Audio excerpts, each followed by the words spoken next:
আসসালামু আলাইকুম।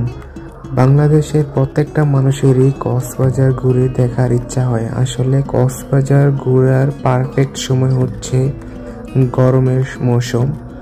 তো গরমের মৌসুম ছাড়া যদি আপনি শীতের মৌসুম আসেন তাহলে এইভাবেই আমার মতো শীতে কাঁপতে হবে। আসলে সাগরে নামছি ঠিকই, কিন্তু ভালোভাবে গোসল করতে পারতেছি না। সাগরের মধ্যে পানি প্রচণ্ড ঠান্ডা হওয়ার কারণে আসলে আপনাদেরকে আমি বলবো, যারা যারা এই কক্সবাজার যাওয়ার ইচ্ছা আছে বা আসতে চান, তো আমি আপনাদেরকে রিকমেন্ড করব যেন আপনারা গরমের মৌসুম আসেন। কেননা গরমের মৌসুম আসলে আপনারা মানুষ যেরকমই পান না কেন, সাগরে গোসল করে আপনারা শান্তি পাবেন এবং এই ঠান্ডা অনুভব করবেন না। আসলে অনেকেই সাগরের মধ্যে নামে না এই শীতের মৌসুম আইসা, শুধু করলে সাগরের বিচের সাইডে আপনার দাঁড়ায় থাকে বা বিচে সাইডে বসে থাকে এই ছাতাগুলোর নিচে। আসলে সাগরের পার আসে মানুষ সাগরকে উপভোগ করার জন্য। সাগরের মধ্যে যদি নাই নামতে পারি তাহলে সাগর কিভাবে আমরা উপভোগ করব? তো আমি সবাইকেই বলবো আপনারা গরমের মৌসুম আসবেন। আসলে গরমের মৌসুম ছাড়া আসলে সাগরে নাইমা আপনারা মজা পাইবেন না। তো প্রচুর মানুষ হয় কিন্তু এই সিজনের সময়। সিজন আপনার এই শীতের মৌসুমই বলা হয়। তো সিজনের সময় দেখা যাচ্ছে সাগরের পানি একদম বিচের সাইডে আসা পড়ে।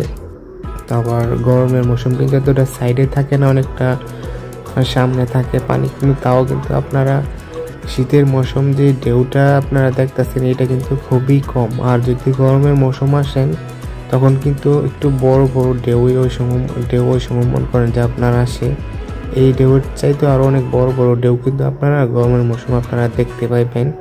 এই ছোট ছোট ঢেউয়ের মধ্যে আপনারা যারা পর্যটক আছে সবাই কিন্তু মনে করেন যে ছোট ছোট ঢেউ খুব বেশি একটা মানে ভালো লাগে না অনেকেরই।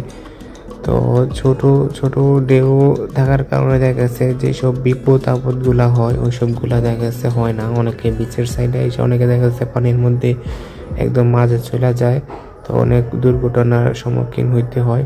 তবে এই সিজনের সময় এই দিকটা অনেক ভালো, মানে বাচ্চা কাচ্চা নিয়ে আসলে দেখা যাচ্ছে সুন্দরভাবে ঘুরে যাওয়া যায়। তো এই যে দেখছেন একটা স্পিড বোটের মধ্যে বসে আছি, এই স্পিড বোটটা কিন্তু আপনাকে 5 থেকে 600 টাকার মধ্যে আপনাকে 3 থেকে 4 মিনিট ওই সমুদ্রের মাঝখানে যে ঘুরে নিয়ে আসবে। তো এই বোটটার মধ্যে গেছে বছর উঠছিলাম, তো এই বছর আমি এই বোটের মধ্যে উঠবো না। কেননা 5 থেকে 600 টাকা দিয়ে 3 থেকে 4 মিনিট খুব বেশি একটা সময় না, মানে আমার কাছে খুব একটা ভালো লাগে না। মানে এই 3 থেকে 4 মিনিট কিছুই দেখা যায় না, অযথা আমি মনে করি এই টাকাটা অপচয় হয়। তো যার কারণে আমি এই জিনিসটা স্কিপ করলাম।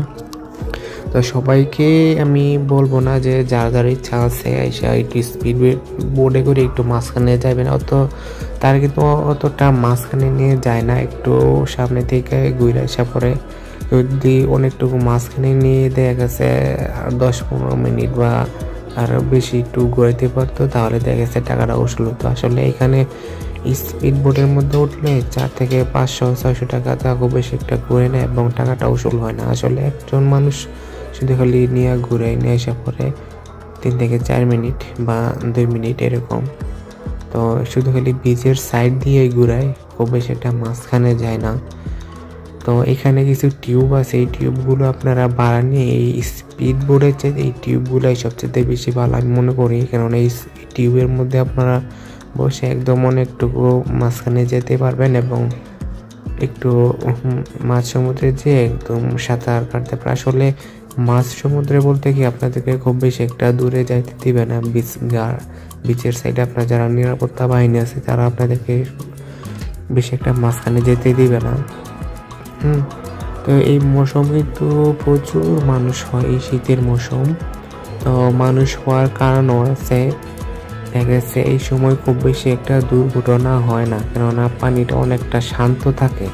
সাগরের পানি বাংলাদেশের কক্সবাজারের সাগরের ঢেউ খুব বেশি একটা হয় না এই শীতের মৌসুম। তো দেখা যাচ্ছে শীত বাদে দেখা গেছে গরমের মৌসুম আসলে আপনার অনেক বড় বড় ঢেউ কিন্তু দেখতে পাইবেন পানি কিন্তু অনেকটুকু নিচে নেমে যায়, ওই সময় কিন্তু অনেক বড় বড় ঢেউ হয়। হ্যাঁ, ওই সময় কিন্তু দুর্ঘটনার সম্মুখীন হওয়ার আশঙ্কা থাকে, যার কারণে ওইটাকে সিজন বলা হয় না, মানে সিজন বলা হয় আপনার এই শীতের মৌসুম প্রচুর পর্যটক হয় এবং অনেক মানুষ হয়, মানে এখানে এই সময় কিন্তু সব কিছুর দামও থাকে অনেক বেশি। আসলে যারা কক্সবাজার আসবেন তারা আমি মনে করি আপনারা মূলত এসেছেন সাগরটাকে উপভোগ করার জন্য। আমি মনে করি যারা কক্সবাজার আসবেন, আশেপাশে অনেক হোটেল আছে, হ্যাঁ, অনেক দামি দামি রুমের হোটেলও আছে, ওইগুলো আপনারা স্কিপ করে একটু কম দামে থাকার চেষ্টা করবেন। আশেপাশে অনেক কম দামে আপনার হোটেলও পেয়ে যাবেন, ওইগুলোর মধ্যে থাকার চেষ্টা করবেন। তো শেষে আপনাদেরকে একটা টিপস দিয়ে দিই, যে টিপসটা নাকি আপনারা যারা অনেক দূর দূরান্ত থেকে আসবেন তাদের জন্য। তো আমরা আসলে গেছে বছর আসছিলাম ট্রেনে করে এবং বাসে করে। আসলে ট্রেনে এবং বাসে করে কক্সবাজার আসতে একদম অনেক কষ্ট হয়ে যায়। তো যাদের একটু বাজেট বেশি তারা প্লেনে আসার চেষ্টা করবেন। আসলে প্লেনে খুব বেশি একটা ভাড়া লাগে না, 5 থেকে 6 হাজার টাকার মধ্যে ঢাকা থেকে একদম কক্সবাজার আসা নামা যায় এক রাউন্ড। তো সবাই ভালো থাকবেন, আসসালামু আলাইকুম।